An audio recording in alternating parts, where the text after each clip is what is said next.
বিদেশ থেকে ডাক্তারি পাশ করে একটা মেয়ে দেশে ফেরে। তার ইচ্ছে ছিল আধুনিক চিকিৎসা বিদ্যার সাথে হার্বাল ঔষধ মিলিয়ে চিকিৎসা ব্যবস্থার আরো উন্নতি করা।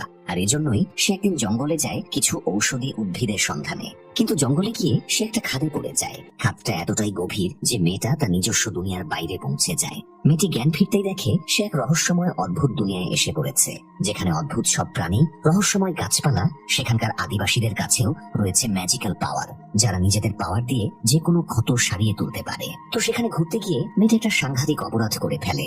সে এই রাজ্যের সবচেয়ে মূল্যবান এবং শক্তিশালী বস্তু হোলি ফ্রুট খেয়ে ফেলে। ফলে পুরো রাজ্যের সেনারা তাকে হত্যার জন্য খুঁজে বেড়াতে থাকে। মেয়েটা পালাতে পালাতে একসময় আশ্রয় পায় এই রহস্যময় রাজ্যের রাজপুত্রের কাছে। রাজপুত্র কি মেয়েটাকে বাঁচিয়ে তার জগতে ফিরিয়ে নিয়ে যেতে পারবে, নাকি দুই জগতের মেলবন্ধনে এবার অবিশ্বাস্য কিছু ঘটে যাবে? জানতে হলে আসুন দেখে আসি ফ্যান্টাসি জনরার একটি খুবই সুন্দর চাইনিজ ড্রামা। আশা করি বরাবরের মতো এই ড্রামাটিও আপনাদের ভালো লাগবে। তো চলুন শুরু করা যাক। বিদেশ থেকে মেডিকেল ডিগ্রি নিয়ে দেশে ফিরে আসে ইউন চাং। এয়ারপোর্টে তার বেস্ট ফ্রেন্ড তিয়ান ইয়াও তাকে রিসিভ করে। অনেকদিন পর দুই বান্ধবীর দেখা হওয়ায় তারা একে অপরকে জড়িয়ে ধরে। ইউন চাং তিয়ান ওয়াইকে জিজ্ঞাসা করে বাবা আসেনি। তিয়ান ওয়াই জানায় ইউন চাং এর বাবা আসতেই যাচ্ছিল, কিন্তু মাঝখানে অন্য একটা কাজে ফেঁসে যাওয়ায় তিনি আসতে পারেননি। এটা শুনে ইউন চাং একটু আপসেট হয়। তিয়ান ইয়াং তাকে বাড়ি যাবার জন্য বলে, কিন্তু ইউন চাং জানায় সে এখনই বাড়ি যেতে চায় না। বাড়ি গেলেই তো তার সৎ মায়ের মুখ দেখতে হবে, তাই বাড়ি যাওয়ার কোনো ইচ্ছেই তার নেই। এর চেয়ে বরং সে আগে এখানে তৈরি হওয়া নতুন হসপিটালটা দেখতে চায়, যেখানে ডাক্তার হিসেবে জয়েন করার জন্য সে ফিরে এসেছে। তিয়ান ইয়াও ইউনচাংকে হাসপাতালে নিয়ে যায়। ইউনচাং হাসপাতালটা ঘুরে দেখছিল। এ সময় খুব তড়িঘড়ি করে পুলিশ অফিসার জেনতিয়ান তার মুমূর্ষ বাবাকে নিয়ে হাসপাতালে আসে। হাসপাতালে এসে জেনতিয়ান ইউনচাংকে দেখে বেশ চমকে যায় এবং জিজ্ঞাসা করে, তুমি এখানে কখন আসলে? ইউনচাং সে কথার উত্তর না দিয়ে জিজ্ঞাসা করে তার বাবার কি হয়েছে। জেনতিয়ান জানায় ওনার সম্ভবত মিনি হার্ট অ্যাটাক হয়েছে। ইউনচাং দ্রুত ওনাকে এমার্জেন্সি ওয়ার্ডে নিয়ে যায়। কিছুক্ষণ চিকিৎসা এবং অবজারভেশনের পরে ইউনচাং জানায় উনি এখন আউট অফ ডেঞ্জার, আর কোনো চিন্তা নেই। জেনতিয়ান দুশ্চিন্তা মুক্ত হবার পরে পুরনো অভ্যাসে ইউনচাং এর সাথে ফ্লার্টিং করা শুরু করে। এতদিন পর তোমাকে দেখেছি, কিন্তু তুমি সেই আগের মতোই আছো, বরং আগের চেয়ে আরো সুন্দর হয়ে গেছো। এত সুন্দর যে চাঁদও লজ্জা পেয়ে যাবে। জেনতিয়ানের কথাবার্তায় ইউনচাং বিরক্ত হয়ে বলে, দেখ ভাই, এভাবে ফ্লার্টিং করলে হিজড়ারাও পড়বে না। তাছাড়া তোমাকে আগেও বলেছি তোমাকে আমার একদমই পছন্দ না, তাই আমার পেছনে ঘুরে সময় নষ্ট করো না। এই বলে ইউনচাং জেনতিয়ানের সামনে থেকে বেরিয়ে যায়। ইউনচাং হাসপাতালের কাজ শেষ করে তিয়ান ওয়াইকে বলে সে কিছু হার্বাল মেডিসিন সংগ্রহ করতে চায়, যেগুলো হয়তো এখানে কাছাকাছি জঙ্গলে পাওয়া যাবে। এটা শুনে একজন নার্স তাদের সাবধান করে দিয়ে বলে, এই জঙ্গলটা খুবই ভয়ঙ্কর। জঙ্গলটা অনেক বড়, গভীর এবং রহস্যময়। সেখানে ভয়ঙ্কর সব মনস্টার থাকে, সেগুলো নাকি মানুষদেরও খেয়ে ফেলে। নার্সের মুখে এসব কথা শুনে ভয় পাওয়ার বদলে ইউনচাং আরো হেসে ফেলে। আসলে সে তো বিদেশে থেকে ওয়েস্টার্ন মেডিসিনের উপর পড়াশোনা করে এসেছে, তাই এসব কথা তার কাছে স্রেফ গালগপ্প বলেই মনে হয়। যাই হোক, ইউনচাং নার্সের কথাকে পাত্তা না দিয়ে তিয়ান ওয়াইকে নিয়ে জঙ্গলে যায়। জঙ্গলের পথ দিয়ে হাঁটার সময় সে একটা নীলপদ্ম দেখতে পায়। নীলপদ্মটা দেখেই সে খুব উৎসুক হয়ে ওঠে এবং বলে, আরে, হুমায়ুন আহমেদের হিমুর উপন্যাসে তো আমি এই নীলপদ্মের কথাই পড়েছিলাম, আজ সচক্ষে এটা দেখছি। এই নীলপদ্মটা আমার লাগবেই। এটা বলে সে নীলপদ্মটা তুলতে এগিয়ে যায়, আর তিয়ান ইয়াও তার হাতটা টেনে ধরে থাকে। কিন্তু নীলপদ্মটা ইউনচাং এর নাগালের বাইরে ছিল, তাই সেটাতে নাগাল পেতে গিয়ে ইউনচাং এর পা ফসকে যায়, আর সে একটা গভীর খাদের মাঝে পড়ে যায়। খাদটা এত গভীর ছিল যে সে কতক্ষণ ধরে পড়ছিল তা আন্দাজই করতে পারেনি। পড়ে যাবার দীর্ঘক্ষণ পরে ইউনচাং এর জ্ঞান ফেরে। চোখ মেলে তাকিয়ে প্রথমে সে একটু হকচকিয়ে যায়। সে ভাবে আসলে সে বেঁচে আছে নাকি মরে গেছে, আর যদি বেঁচেই থাকে তাহলে এটা কোন জায়গা? চারদিকে অদ্ভুত গাছপালা, পশু পাখি, আমাদের দুনিয়ার সাথে কোনো মিল নেই। তার চেয়ে বড় কথা, এত উঁচু থেকে পড়েও সে একদম অক্ষত আছে, সেটাই বা কিভাবে সম্ভব? এসব নিয়ে ইউনচাং ভাবতে বসে যায়। অন্যদিকে নিজের জীবন নিয়ে ভাবনায় মশগুল ছিল এই রহস্যময় রাজ্যের রাজপুত্র জিনচেন। এ সময় তাকে তার বন্ধু আহুহু ডাকতে যায়। আহুহু জানায় রাজা অর্থাৎ জিনচেনের বাবা নির্দেশ দিয়েছে জিনচেন যেন হোলি ফ্রুট সংগ্রহ করে আর তাদের সম্প্রদায়ের রিচুয়াল সম্পন্ন করে। আসলে এই হোলি ফ্রুট খুবই মূল্যবান এবং জাদুগুণ সম্পন্ন শক্তিশালী একটা ফল, যা একটা বিশেষ গাছে প্রতি 100 বছরে একবার পাওয়া যায়।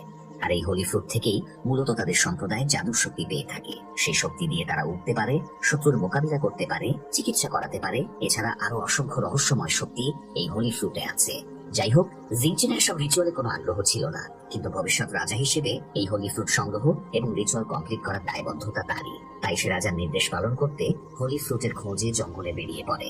এদিকে ইউনচাং হাঁটতে হাঁটতে একটা প্রাসাদের কাছে পৌঁছায়। প্রাসাদে কিছু একটা হচ্ছে দেখে সে আড়ালে লুকিয়ে পড়ে এবং সবকিছু দেখতে থাকে। প্রাসাদে এই রাজ্যের সব মানুষ রিচুয়ালের জন্য এক জায়গায় হয়েছিল, আর সবার সামনে দাঁড়িয়েছিল রাজা।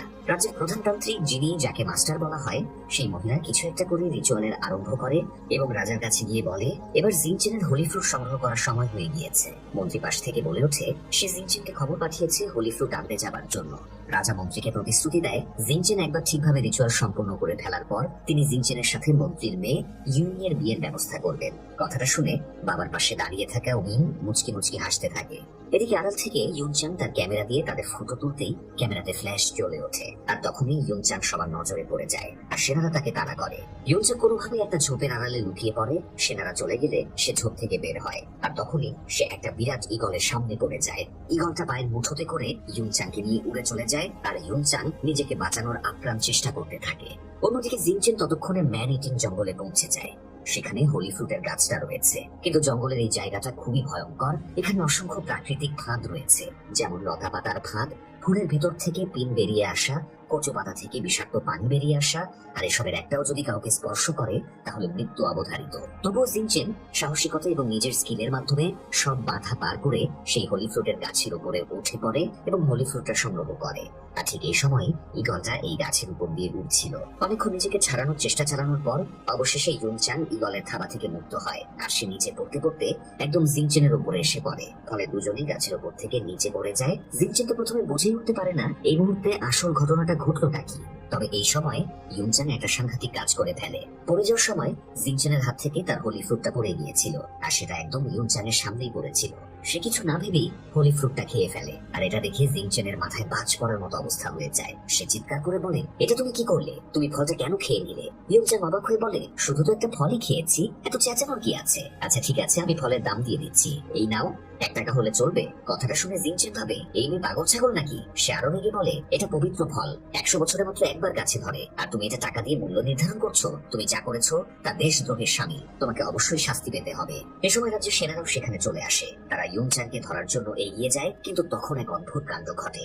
ইউনচাং লক্ষ্য করে তার মধ্যে ওড়ার শক্তি চলে এসেছে। সে কিছু বোঝার আগেই দ্রুত সেখান থেকে উড়ে উড়ে পালিয়ে যায়। আসলে হোলি ফ্রুট খাওয়ার কারণে তার মধ্যেও ম্যাজিক্যাল শক্তি চলে এসেছে। ইউনচাং পালানোর সময় সেখানে ফলের বীজটা আর তার ব্যাগটা ফেলে যায়। জিনচেন বীজটা কুড়িয়ে নেয় এবং ইউনচাং এর ব্যাগ থেকে একটা ডায়েরি পায়। ডায়েরিটা পড়ে সে বুঝতে পারে ইউনচাং একজন ডাক্তার, আর সে ওয়েস্টার্ন মেডিসিন নিয়ে গবেষণা করছে। জিনচেন ডায়েরিটা নিজের কাছে রেখে দেয়। তারপর সে রাজার কাছে গিয়ে পুরো ঘটনা খুলে বলে যে কিভাবে হোলি ফ্রুটটা সে হাতছাড়া করে ফেলেছে।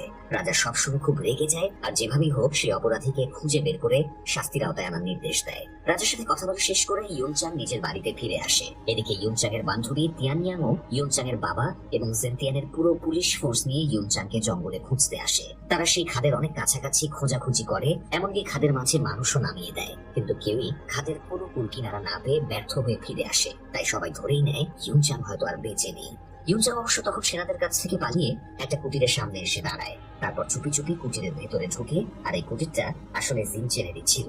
ইউনচাং ভেতরে ঢুকে অদ্ভুত সব প্রাণী দেখে অবাক হয়ে যায়, তবে সে আরো বেশি অবাক হয় তার বইটা টেবিলের ওপরে দেখে। এ সময় কারো পায়ের আওয়াজ পেয়ে ইউনচাং একটা সিঁড়ির নিচে লুকিয়ে পড়ে।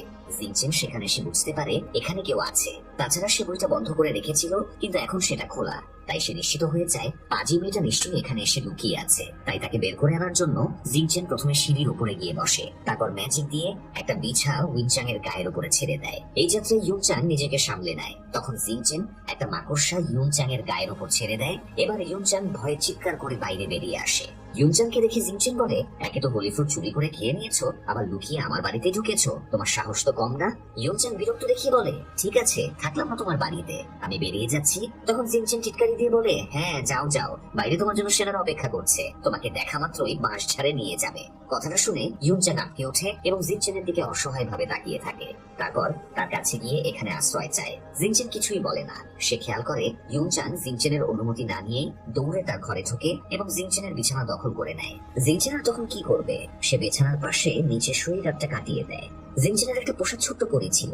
সেই পরীটা সকালে ঘুমন্ত ইউনচাং এর সাথে দুষ্টুমি শুরু করে, আর পরীটাকে সরাতে গিয়ে ইউনচাং বিছানা থেকে গড়িয়ে একদম জিনচেনের উপরে পড়ে যায়। তার এমন পজিশনে চলে আসে যেন ইউনচাং জিনচেনকে কিস করার চেষ্টা করছে। ইউনচাং বিব্রত হয়ে এক লাফে উঠে পড়ে আর বলে সে স্বপ্ন দেখেছে। স্বপ্ন দেখতে দেখতে সে তার উপরে গড়িয়ে পড়ে গেছে। ইউনচাং জিনচেনকে অনুরোধ করে তাকে এই রাজ্য থেকে বের করে তার নিজের জগতে পৌঁছে দেবার জন্য। এদিকে জেনতিয়ান তার লোকজন নিয়ে অনেক কষ্টে অবশেষে এই জঙ্গলে পৌঁছে যায়, কিন্তু জঙ্গলে ঢুকতেই বিষাক্ত মাকড়সারা তাদের উপর অ্যাটাক করে। তাই তারা বাধ্য হয়ে আবারও পালিয়ে যায়। অন্যদিকে ইউনচাং আর জিংচেন গল্প করতে করতে বাইরের ঘরে আসে। তখন বাড়িতে জিংচেনের বন্ধু আহু চলে আসে। তাই জিংচেন ইউনচাংকে লুকিয়ে দিয়ে আহুকে ভেতরে আসতে দেয়। আহু এসে বলে, এখানে কেমন মেয়েলি গন্ধ পাওয়া যাচ্ছে। জিংচেন মেয়েটাকে দেখেছে কিনা। জিংচেন তো অস্বীকার করে যে সে ইউনচাংকে দেখেনি, কিন্তু অসাবধানতাবশত জিংচেনের পা ইউনচাং এর হাতের উপরে পড়ে যায়। তাই ব্যথা পেয়ে ইউনচাং বেরিয়ে আসে। তাকে দেখে আহুহু তাকে মেরে ফেলতে চায়, কিন্তু জিংচেন ইউনচাংকে বাঁচানোর জন্য আহুহুকে বোঝায় হোলি ফ্রুট খাওয়ায় ইউনচাং এর মাঝে একটা পাওয়ার চলে এসেছে। তাছাড়া তাদের হোলি ফ্রুটের গাছটা এই মুহূর্তে অসুস্থ, সেটি মারা গেলে তারা বিপদে পড়বে। তাই জিংচেন চায় সে ইউনচাং এর সাথে তার জগতে গিয়ে সেখান থেকে আধুনিক চিকিৎসা পদ্ধতি শিখে আসবে, যাতে তারা চিকিৎসা বিদ্যাতে আরো উন্নত হতে পারে। কথাগুলো জিংচেন আহুহুকে বোঝাচ্ছিল, এর মধ্যে আবার সেখানেই উইংও চলে আসে। এর আসার আভাস পেয়ে জিংচেন দ্রুত একটা মেডিকেল বের করে আহুকে দেয় আর বলে এটা খেলে তার চেহারা একদম জিংচেনের মতোই হয়ে যাবে। আর এখন জিংচেন ইউনচাংকে নিয়ে তার জগতে যাবে। তাই সে ফিরে আসা না পর্যন্ত আহুহু যেন জিংচেন হয়ে উইং এবং বাকি সবাইকে সামলায়। এটা বলে জিংচেন ইউনচাংকে নিয়ে সেখান থেকে পালিয়ে যায়, আর আহুহু জিংচেন সেজে ইউইং এর সাথে প্রেম করতে থাকে। জঙ্গলের ভিতর দিয়ে জিংচেন আর ইউনচাং যাচ্ছিল, তখন ইউনচাং একটা সুন্দর ফুল দেখে সেটা ধরতে যাচ্ছিল, কিন্তু জিংচেন তাকে বারণ করে বলে এটা খুবই বিষাক্ত। এই জঙ্গলে এরকম অনেক উদ্ভিদ আর ফুল আছে যেগুলো সাংঘাতিক বিষাক্ত। এগুলোর একটাও যদি ইউনচাং ছুঁয়ে ফেলে তাহলে জিংচেনও তাকে বাঁচাতে পারবে না। তারপর জিংচেন ইউনচাং এর দিকে তাকিয়ে মজা করে বলে, আসলে যে জিনিস যত সুন্দর তা তত বিষাক্ত হয়। ইউনচাং জিংচেনের কথার অর্থ বুঝে মৃদু হেসে ফেলে। এরপর জিংচেন ইউনচাংকে বলে তার গা থেকে উটকো গন্ধ আসছে, তারা তো এই গন্ধের জন্যই সেনাদের কাছে ধরা পড়ে যাবে। এটা শুনে ইউনচাং একটু বিব্রত বোধ করে আর বলে জিংচেনের কাছে কোনো এক্সট্রা কাপড় আছে কিনা। জিংচেন ইউনচাংকে কাপড়ের ব্যবস্থা করে দিয়ে তাকে নদীর কাছে নিয়ে যায় আর তাকে গোসল করতে দিয়ে সাইডে সরে যায়। এ সময় কোনো একটা মুখোশধারী লোক জঙ্গলে আসে আর খুবই বিষাক্ত একটা ফুল থেকে বিষাক্ত পোকা সংগ্রহ করে নেয়। যদিও সে কে আর কি উদ্দেশ্যে এমনটা করছে সেটা আমরা পরে জানতে পারবো। যাই হোক, গোসল শেষ করে ফ্রেশ হয়ে ইউনচাং আর জিংচেন জঙ্গলের পথ ধরে হাঁটছিল। ইউনচাং এর শক্তি হঠাৎ অনিয়ন্ত্রিত হয়ে যায় আর সে উঠতে শুরু করে। তৎক্ষণাৎ জিংচেন উড়ে গিয়ে ইউনচাংকে ধরে ফেলে এবং একটা রোমান্টিক মোমেন্ট ক্রিয়েট হয়, যেন প্রেমের হাওয়ায় দুজন ভেসে আছে। হাওয়া থেকে নিচে নেমে জিংচেন ইউনচাংকে বোঝায় তাকে তার বাহ্যিক শক্তিকে আগে নিয়ন্ত্রণ করা শিখতে হবে, তখন সে ভেতরের শক্তিকেও সঠিকভাবে ব্যবহার করতে পারবে এবং অনেক অসাধ্য কাজ ইজিলি সাধন করতে পারবে। জিংচেনের কথা শুনে কিছু বুঝে বা না বুঝেই ইউনচাং মাথা ঝাঁকিয়ে হ্যাঁ বলে দেয়। যাই হোক, এরপর তারা ইউনচাং এর দুনিয়াতে ফিরে আসে। এখানে সে জিংচেন দেখে সবকিছুতেই তার দুনিয়ার বিপরীত। সে জ্বলন্ত গাড়ি থেকে ভাবে এটা হয়তো মনস্টার, এমনকি বায়োস্কোপ দেখে সে ভাবে বাক্সের মধ্যে মানুষ মারামারি করছে। তাই সে বায়োস্কোপটাও ভেঙে দেয় আর বায়োস্কোপের মালিকও তাকে তাড়া করে। ইউনচাং কোনোভাবে তাকে নিয়ে পালিয়ে আসে আর বলে জিংচেন যেন তাকে না বলে আর কোনো ঝামেলা ক্রিয়েট না করে। এ সময় তাদেরকে জেনতিয়ানের কাজিন দেখে ফেলে। সে নিজে একজন পুলিশ অফিসার, তবে একটু বোকা ধরনের লোক। প্রথমেই তার জিংচেনের সাথে সংঘর্ষ বেঁধে যায়, কিন্তু জিংচেনের শক্তি দেখে সে তদ্দা মেরে যায় আর দ্বিতীয়বার তার সাথে ঝামেলা যাওয়ার কথা ভুলেই যায়। তার সাথে জিংচেন এবং ইউনচাং বাড়ির ক্লিনিকে ফিরছিল। মাঝপথে তারা জানতে পারে থানায় ইউনচাং এর বাবা প্রেস কনফারেন্স করছে। এটা শুনে সে বাবার সাথে দেখা করতে যায়, কিন্তু সেখানে গিয়েই ইউনচাং অজ্ঞান হয়ে পড়ে আর ঘাড়ে বিষাক্ত কিছুতে আঁচড় লেগেছে, যার কারণে সে অসুস্থ হয়ে পড়েছে। জিংচেন ইউনচাংকে জড়িয়ে ধরে বলে তার পুরো শরীর বিষাক্ত হয়ে গেছে, তাকে দ্রুত ট্রিটমেন্ট করাতে হবে। সেখানে জেনতিয়ান উপস্থিত ছিল। সে জিংচেনের দিকে বাঁকা চোখে তাকিয়ে জিজ্ঞাসা করে সে কে, এখানে সে কেন এসেছে। জিংচেন তার কথার উত্তর না দিয়ে বলে ইউনচাংকে এখানে না রেখে বাড়ি নিয়ে যেতে হবে। তাই ইউনচাং এর বাবা তাকে দ্রুত গাড়িতে তুলে দেয়। জিংচেনও অন্য সবার সাথে ইউনচাং এর বাড়িতে আসে। ইউনচাংকে বিছানায় শুইয়ে দিয়ে জিংচেন বলে সে ইউনচাংকে ট্রিটমেন্ট করতে চায়। সে যদি ট্রিটমেন্ট না করে তাহলে ইউনচাং মারাও যেতে পারে। কিন্তু সেখানে উপস্থিত থাকা জেনতিয়াও এবং তিয়ানইয়াও তার উপর ভরসা পাচ্ছিল না, কারণ তাকে তো কেউই চেনে না। সে ইউনচাং এর ভালো চায় নাকি ক্ষতি চায় তা তো কেউ জানতো না, তাই তারা তাকে বাইরে বের করে দেয়। তবে ইউনচাং এর বাবা জিংচেনকে অনুমতি দেয় ইউনচাং এর জ্ঞান না ফেরা পর্যন্ত সেখানেই থাকতে পারবে। সবাই ইউনচাংকে রেখে বাইরে চলে গেলে সেই সুযোগে তার ট্রিটমেন্ট করাতে জিংচেন ঘরে ঢোকে, কিন্তু সেই মুহূর্তেই ইউনচাং এর বাবা এবং কাজের লোক স্যুপ নিয়ে ঘরে চলে আসে। তাই জিংচেন খাটের নিচে লুকিয়ে পড়ে। এ সময় ইউনচাং এর বাবা ভুলবশত জিংচেনের হাতের উপরে পা তুলে দেয়। জিংচেন ব্যথায় কুঁকড়ে ওঠে, কিন্তু টু শব্দটাও করে না। সে সুযোগ বুঝে খাটের নিচ থেকে বেরিয়ে বাইরে চলে আসে। সে ইউনচাং এর ট্রিটমেন্ট করতে ব্যর্থ হওয়ায় একটু বিরক্ত হয়। রাতে জিংচেন আবারও চুপি চুপি ইউনচাং এর ঘরে যায় তাকে ট্রিটমেন্ট করাতে। এ সময় তাকে জেনতিয়ান দেখে ফেলে এবং তার পিছু নিয়ে ইউনচাং এর দরজার সামনে এসে দাঁড়ায়। তখনই আবার ইউনচাং এর ভাই ইউয়ানশি জেনতিয়ানকে বোনের ঘরের সামনে উকি ঝুঁকি দিতে দেখে ফেলে আর সে ভাবে ওর হয়তো কোনো বদমতলব আছে। তাই সে পেছন থেকে জেনতিয়ানকে আঘাত করে, তাকে অজ্ঞান করে এবং বাইরে ফেলে দিয়ে আসে। জিনচেন ততক্ষণে তার ম্যাজিক্যাল পাওয়ার দিয়ে ইউনচাং এর শরীরের সব বিষ চুষে নেয়। ফলে ইউনচাং তো সুস্থ হয়ে যায় ঠিকই, কিন্তু জিনচেন অনেক অসুস্থ হয়ে পড়ে। সে টলতে টলতে কোন রকমের পাশের রুমে চলে যায়। এ সময় তাকে বোনের ঘর থেকে বের হতে ইউয়ানচি আবারও দেখে ফেলে এবং তার পিছু নেয়। বিষক্রিয়ায় জিনচেনের স্বাভাবিক বোধ লোপ পায়। তার হ্যালিউসিনেশন হয়, সে কল্পনায় দেখতে পায় সে ইউনচাংকে কিস করছে। আর এই দৃশ্য দেখে ইউয়ানচি ভেবে নেয় জিনচেন কোনো বদমতলবের লোক। তাই সে জিনচেনকে ধরে তার বাবার কাছে নিয়ে আসে আর বলে এই ছেলেটা ইউনচাং এর ক্ষতি করতে চায়।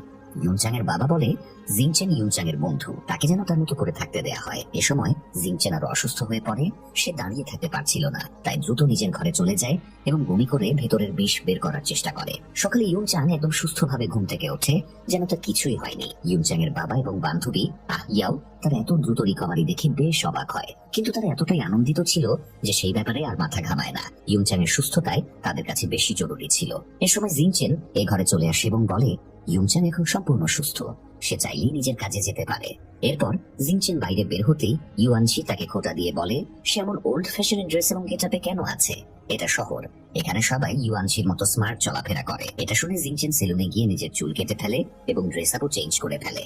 ফলে তাকে খুবই স্মার্ট দেখতে লাগছিল। সে সোজা ক্লিনিকে গিয়ে ঢোকে যেখানে ইউনচাং ছিল। তাকে দেখে সবার মুখ একদম হা হয়ে যায়। এমনকি ইউয়ানচি তাকে দেখে জেলাস ফিল করতে থাকে আর নিজে নিজেকে থাপ্পড় মেরে ভাবে এই বেটা হনুমানকে সে কেন এই বুদ্ধি দিতে গেল। ইউনচাং জিনচেনকে আধুনিক চিকিৎসা পদ্ধতির কিছু বেসিক জিনিস শেখাচ্ছিল। এমন সময় নার্স এসে জানায় মিস্টার জুয়ান এসেছেন। এটা শুনে ইউনচাং তার বান্ধবী আহিয়াও এর দিকে তাকিয়ে থাকে আর মুচকি হাসে। আর আহিয়াও বেশ বিব্রত বোধ করতে থাকে। আসলে জুয়ান আহিয়াওকে খুব ভালোবাসে, কিন্তু আহিয়াও জুয়ানকে সেই নজরে কখনো দেখে না। তাই জুয়ানের উপস্থিতিতে সে একটু অস্বস্তি বোধ করে। এজন্য সে জুয়ানের সাথে দেখা না করে স্টাফ রুমে গিয়ে বসে থাকে। জুয়ান বাইরে থেকে অনেক ডেকেও সে বের হয় না। তখন জিনচেন জুয়ানের কাছে গিয়ে বলে এভাবে মেয়েদের মন পাওয়া যায় না, কিভাবে মেয়েদের পটানো যায় চলো তোমাকে সেটা শিখিয়ে দিচ্ছি। এই বলে জিনচেন জুয়ানকে সেখান থেকে সরিয়ে নিয়ে যায়। পরের দিন জিনচেন রাস্তা দিয়ে যাচ্ছিল। এ সময় একটা মেয়ে গাড়িতে ধাক্কা খেয়ে অ্যাক্সিডেন্ট করে। জিনচেন মেয়েটাকে ঘাড়ে তুলে নিয়ে মেয়েটার বাড়িতে যায়। তারপর নিজের হিলিং পাওয়ার ইউজ করে সে মেয়েটার ভাঙা পা সারিয়ে দেয়। এটা করার পর জিনচেনের অনেকটাই শক্তি ক্ষয় হয়, তাই সে একটু দুর্বল হয়ে পড়ে। এ সময় জিনচেন জানতে পারে এই মেয়েটা আসলে অন্ধ, সে চোখেই দেখতে পায় না। জিনচেন মেয়েটির চোখ টেস্ট করে বলে তার চোখ চিকিৎসা দিয়ে সারানো সম্ভব। সে ট্রিটমেন্ট দিয়ে মেয়েটার চোখ সারিয়ে দেবার কথা বলে। তারপর সে মেয়েটির বাড়ি থেকে বেরিয়ে জঙ্গলের পাশ দিয়ে হাঁটছিল।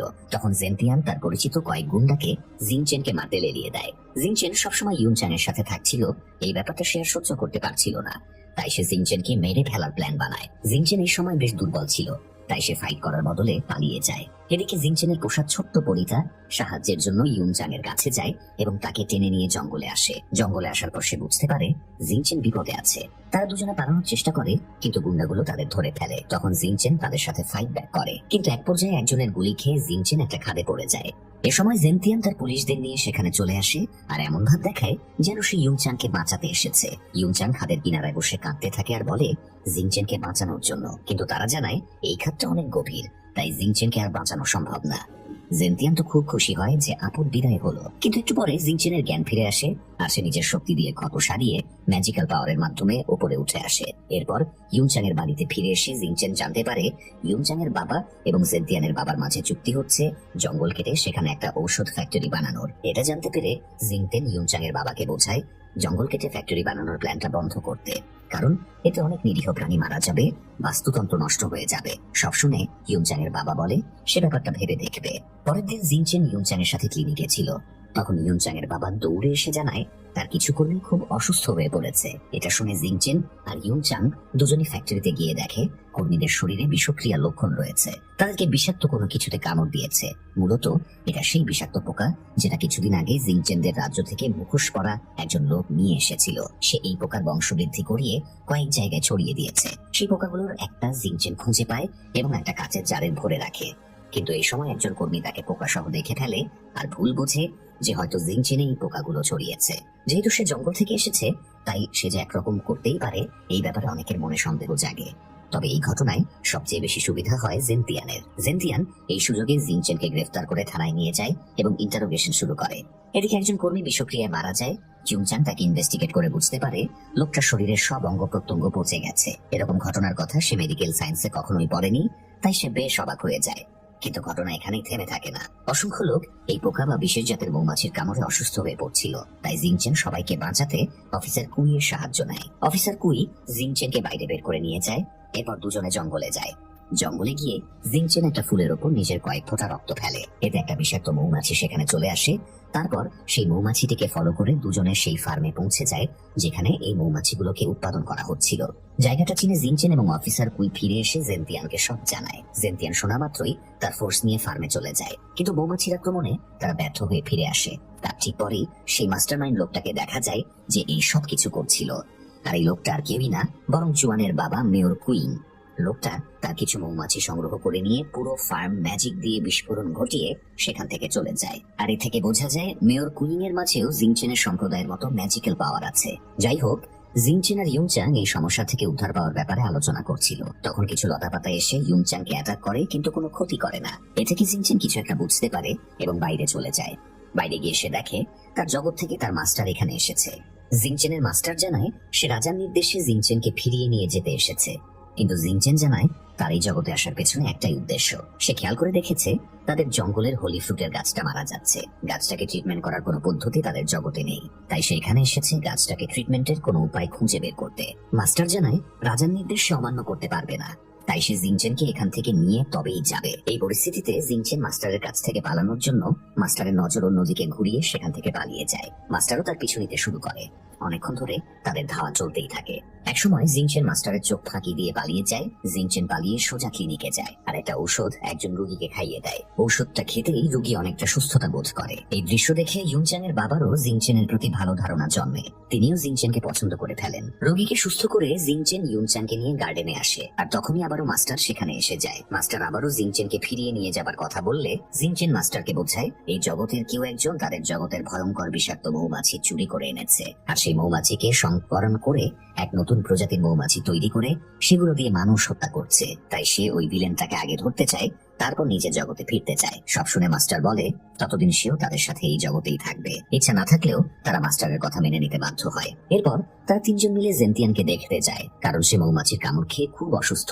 কিন্তু তারা গিয়ে দেখে সেখানে একজন জাপানিজ চিকিৎসক আগে থেকেই উপস্থিত। সেই জাপানিজ ডাক্তার জেন্তিয়ানকে এমন একটা ঔষধ খাওয়ায় যেটা খেয়ে এক মুহূর্তে জেন্তিয়ান সুস্থ হয়ে যায়। এই ঘটনায় মাস্টার এবং জিংতেন দুজনই খুব অবাক হয়ে যায় যে এমন দুর্বোধ্য রোগের চিকিৎসা এই ডাক্তার কিভাবে করলো। যাই হোক, ডাক্তার চলে যাওয়ার আগে জেন্তিয়ানের বাবাকে ঔষধের স্যাম্পল এবং কয়েকটা সোনার বার দিয়ে ব্যবসার প্রপোজাল দেয়। তারা একটা ঔষধের দোকান খুলে সেখানে এই রোগের ঔষধ বিক্রি করতে চায়, আর যদি জেন্তিয়ানের বাবা তাদের এই কাজে সাহায্য করে তবে তারা লাভের একটা পার্সেন্টেজ জেন্তিয়ানের বাবাকেও দেওয়ার কথা জানায়। জেন্তিয়ানের বাবাও এতে রাজি হয়ে যায়, কিন্তু ঔষধ বিক্রি করতে হলে তো মেয়রের লিখিত অনুমতিপত্র লাগবে। এই জন্য জেন্তিয়ানের বাবা জেন্তিয়ানকে বলে জুয়ানকে হাত করার জন্য, যাতে জুয়ান তার বাবার স্বাক্ষর নকল করে তাদেরকে অনুমতিপত্র এনে দিতে পারে। বাবার কথা মতো জেন্তিয়ানের জুয়ানের কাছে গিয়ে তাকে স্বর্ণের বার দিয়ে তাদের দাবির কথা জানায়। জুয়ানের অর্থের প্রচুর লোভ ছিল, তাই সে বাবার অফিস রুমে গিয়ে নকল অনুমতিপত্র বানিয়ে সেটাতে বাবার নকল সই করে এবং সিল লাগিয়ে নেয়। কিন্তু কাজ শেষ করে বেরোনোর আগেই তার বাবা এবং একজন সহকারী অফিসে ফিরে আসে, তাই জুয়ান আড়ালে লুকিয়ে পড়ে। এ সময় সে এক অদ্ভুত দৃশ্যের সাক্ষী হয়। সে দেখতে পায় তার বাবার মাঝে ম্যাজিক্যাল পাওয়ার আছে, আর সেই পাওয়ার দিয়ে তিনি সহকারী সারাদিনের স্মৃতি মুছে দেন। তারপর একটা ম্যাপ ছিঁড়ে ফেলে অফিস রুম থেকে বেরিয়ে যান। তখন জুয়ান আড়াল থেকে বেরিয়ে ম্যাপটা আবারও আঠা দিয়ে জোড়া দিয়ে সেটা নিজের পকেটে রেখে দেয়। তারপর সে ফিরে গিয়ে অনুমতিপত্রটা জেন্তিয়ানের হাতে তুলে দেয়। এরপর থেকে জাপানি ড্রাগ ডিলাররা ব্যাপক হারে ঔষধ বিক্রি করতে থাকে, আর পার্সেন্টেজের টাকা দিয়ে জুয়ান এবং জেন্তিয়ান বারে গিয়ে আনন্দ ফুর্তি শুরু করে। তাদের এই ঔষধ বিক্রির কথাটা আহিয়াও জেনে যায়, আর সে রাগ করে বারে চলে যায় আর জুয়ানের সাথে দেখা করে। আহিয়াও অবৈধভাবে ঔষধ বিক্রির জন্য জুয়ানকে বকাঝকা করে বেরিয়ে যায়, আর আহিয়াওকে সামলাতে জুয়ানও দৌড় দেয়। দৌড়ানোর সময় জুয়ানের সাথে মাস্টারের ধাক্কা লাগে, আর তার পকেট থেকে সেই ম্যাপটা পড়ে যায়। মাস্টার ম্যাপটা বাড়িতে এনে সেটা দেখে কিছু একটা ঝামেলা খুঁজে পায়, তাই সেই ম্যাপ ফলো করে মাস্টার একটা গুহাতে পৌঁছে যায়, আর মাস্টারকে ফলো করে জিংচেনও সেখানে পৌঁছে যায়। তবে সে ভেতরে না গিয়ে বাইরেই থাকে। মাস্টার গুহার ভেতরে গিয়ে একজন মহিলার লাশ দেখতে পায়। ম্যাজিকের সাহায্যে লাশটাকে বহু বছর ধরে সেখানে অক্ষত করে রাখা হয়েছে। মৃত মহিলাটিকে দেখে মাস্টারের মনে হয় সেই মহিলাটাকে চেনে। সে মনে করার চেষ্টা করে এই মহিলাকে সে কোথায় দেখেছে। কিছুক্ষণ ভাবার পর মাস্টারের মনে পড়ে এই মহিলাটা তো তাদেরই সম্প্রদায়ের। এই মহিলার নাম জিয়াওটাই, যাকে একদিন কৌশলে পানিতে বিষ মিশিয়ে মাস্টারই হত্যা করেছিল। এতগুলো বছর পর মাস্টার জিয়াওটাইকে দেখে একই সাথে বিস্মিত এবং আনন্দিত। সে বুঝতে পারে এই লাশটা এখানে কে এভাবে রেখেছে। এরপর মাস্টার হাসতে হাসতে বেরিয়ে যায়। সেদিনের মতো জিংচেনও ফিরে আসে এবং পরের দিন জিংচেন জিনচেন ইউনচাংকে নিয়ে আবারও সেই গুহাতে যায়। তারা গুহাতে ঢোকা মাত্রই মেয়র কুইন সিগন্যাল পেয়ে যায় সেখানে কেউ ঢুকেছে, তাই সেও দ্রুত গুহাতে চলে যায়। কারো উপস্থিতি টের পেয়ে জিনচেন এবং ইউনচাং আড়ালে লুকিয়ে পড়ে। মেয়র কুইন জিয়াংজাং এর লাশটা ভালোভাবে দেখছিল, তখন পেছন থেকে মাস্টার এসে বলে ওঠে, অবশেষে এত বছর পর তোমার সাথে দেখা হয়ে গেল মু বেইচুয়ান। মেয়র তখন পেছনে ঘুরে দাঁড়ায় এবং মাস্টারের সাথে ফাইট শুরু করে। এক পর্যায়ে মাস্টার তার মুখোশটা ধরে টান দেয়, আর তখনই লোকটার আসল চেহারা বেরিয়ে আসে। আর এখানেই পর্বটি শেষ হয়ে যায়।